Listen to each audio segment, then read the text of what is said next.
Hey everybody, Brent here. Hope everybody is well. Today I'm going to bring you my top 25 albums of 2024. It's been a hot while since I've done a video, so sit back and enjoy. Coming in at number 25 is a debut album from a group called Age of Distraction and their album A Game of Whispers. A Game of Whispers is a collection of mighty fine songs that define the contemporary progressive rock and melodic metal genre and is a dramatic, profound listen from beginning to end. Highly recommended.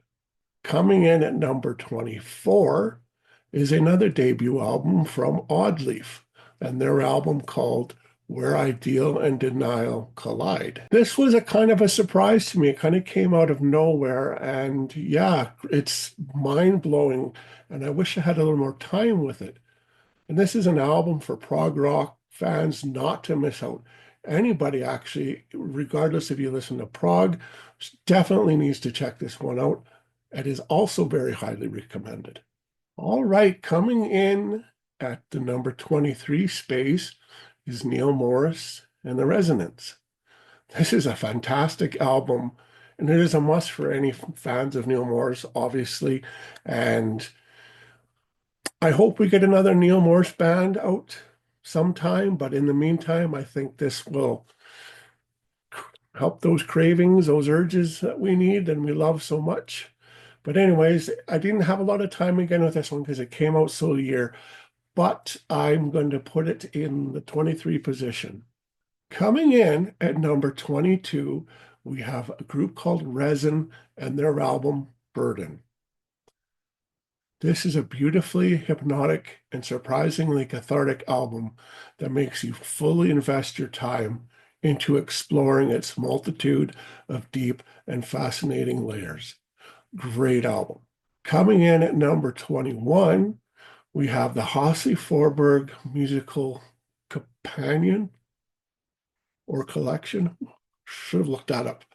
Anyways, this is easily the best HFMC album and that I've come across to this date. And I'm intrigued to hear what they come up with for the next album for sure. Coming in at number 20, we have a group called Versa. A few years ago, they released their album A Voyage, a Destination, and it was really high praise and a very, very catchy, well done album. Well, they've returned this year with an album called A Voyage and Destination Part 2, which kind of, I think, finishes up the story. Overall, this is a very enjoyable listen, and all the tracks kind of merge into a wonderful sonic experience. From the short prelude to the epic track Artemis, this is another winner from Versa. Check it out. Coming in at the number 19 position is Frost with their new album, Life in the Wires. Life in the Wires at once is elegant, complex, multi-layered, and brilliantly conceived and masterfully performed. It also sometimes is challenging, inscrutable, and just a little overwhelming at times. But the guys have come up with a great album, and I hope it doesn't take so long to hear back from them. All right, coming in at number 18, we have a group called North Sea Echo and their debut album, Really Good, Terrible Things. This comes out of the gate with a bright, emotional sound.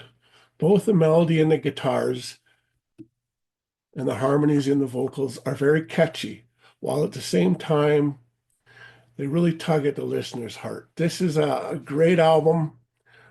One of those ones that took a little bit of time for me to kind of digest, but I'm glad that I finally clicked with me. And it's a beautiful album. Check it out. Coming in at number 17, we have Neil Morris and Joseph II Restoration. Although much can be said that this is a very familiar sounding record comparing to other projects of Neil Morris, but you know what? He still manages to surprise occasionally and entertains quite consistently. As it builds up to a rousing and satisfying conclusion, this is probably the better of the two Neil Morris albums released this year, and I did enjoy it more than Joseph Part 1. Coming in at the 16th position, we don't have a prog album. This was an album that I absolutely loved, and it really had an impact on my life, well, this year especially, and I didn't want to exclude it. And that, of course, is by the beautiful Beth Gibbons and her album Lives Outgrown. Lives Outgrown achieves a wondrous feat of relatability. Even if I'm inspired by these songs, they are not universal feelings. Gibbons' splendor is her innate ability to make our own experiences feel denser and louder. That's a gift she's had even back in the Portishead days. Check this album out. It is very good, and like I said, it's very beautiful. Coming in at number 15 is a group called Somewhere Out and their album Providence. I can only tell you one thing about Somewhere Out. This album shines a light on you in the dark when you're feeling lost. A lot of talent can be forgotten, and albums like this are not seen every day. My most sincere thanks to Raoul for giving us this gift. Okay, coming at the number 14 position, we had another debut from a group called Sycophant this time. The ideas on this album are very interesting, and the song structures, although accessible, are quite complex at times and show that the entire album's structure is presented through many stylistic changes, thanks to an excellent balance of parts between the various emotions. A great album, one not to miss out on. Okay, coming in the 13th position, I'm likely going to get a little bit of flack from this, but the album in question is The Song and Tales of Aoria, Book 3, Magical Chronicle, from the Chronicles of Father Robin. Yes, I do release that 1, 2, and 3 all did come out last year, and this album technically was a release in 2023, but it came out singly in early 2024, so I am going to include it in this list. The Chronicles of Father Robin have created an album and story that is both ambitious and deeply satisfying. And this is definitely fit for fans of classic prog rock. I hope we hear something from them in the future. Coming in at the number 12 position, we have the debut album from a group called Weather Systems and their album Ocean Without a Shore. Yes, this is a kind of a continuation of Anathema, and basically it's Daniel Kavanagh and I apologize, the drummer, Danny Castro. I don't know if that's right. But anyways, this has been a long time coming. I know it's been on my wish list for a couple of years now, 2 or 3 at least, and I'm glad it's finally seen the light of day.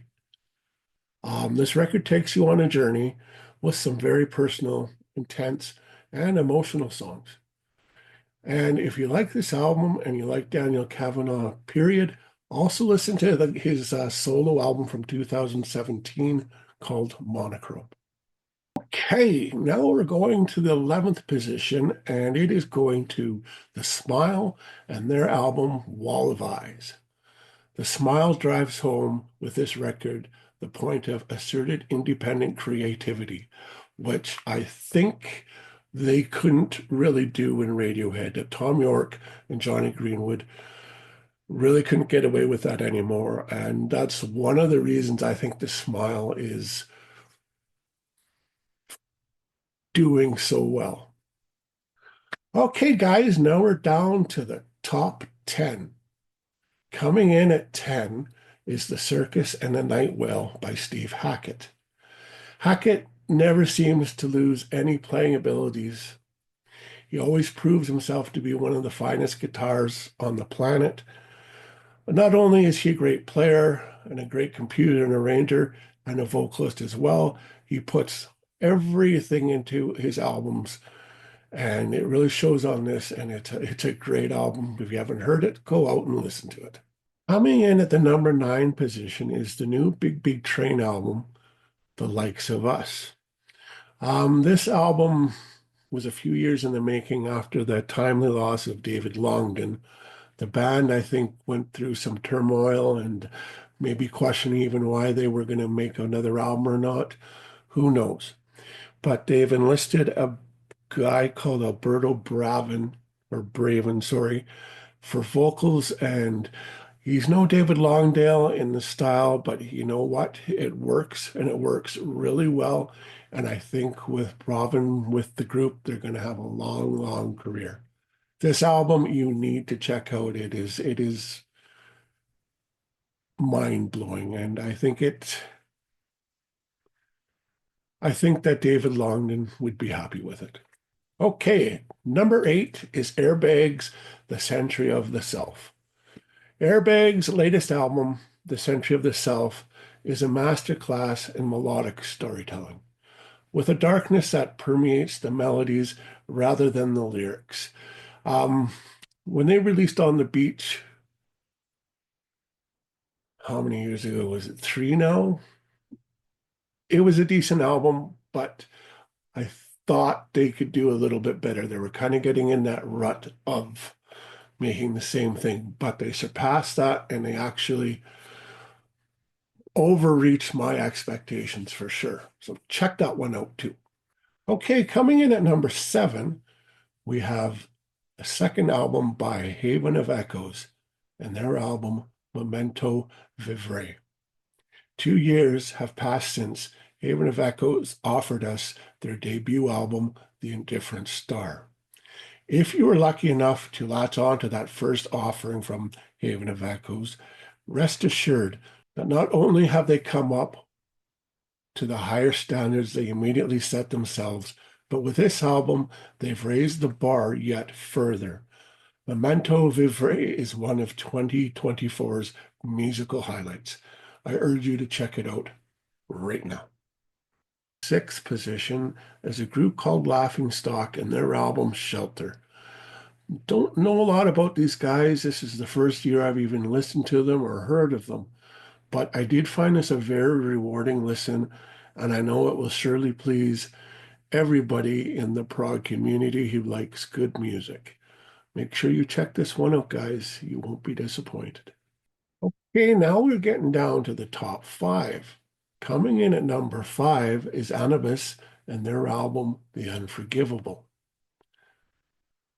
I have to say the first 4 Annabis albums are quite revered in the prog community, and 2018's Different Stories and their album Homeless from 2020 have some very good parts, but are somewhat underwhelming, as they are more compact and song-oriented albums.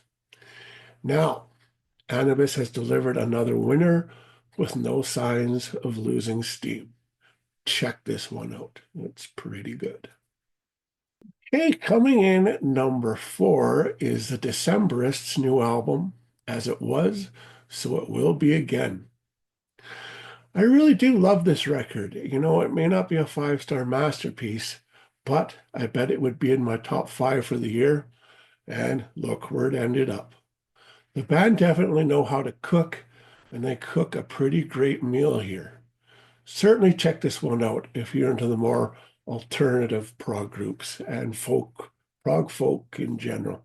It's a very, very good album. Coming in at the number 3 position is Caligula's Horse and Charcoal Gray.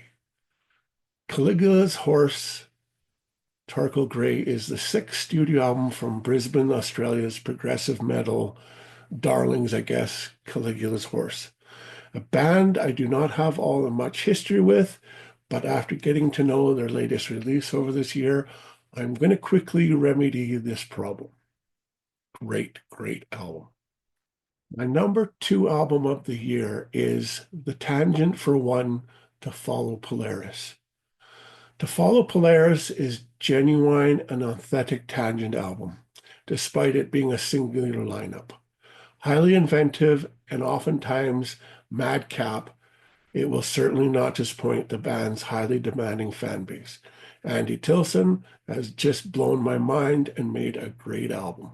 My favorite album in 2024 is Rituals, The Story of Mr. Bogd, Part 1. Swedish progressive rock band Ritual have released their first album in 17 long years, The Story of Mr. Bogd, Part 1, a concept album that makes a triumphant return for the group. This album is leaving all listeners craving for part two. Let's hope the band does not take as long to give us that continuation. All right, this year has been a great year for music. I thank everybody for watching this that does, and we'll see you in the next video.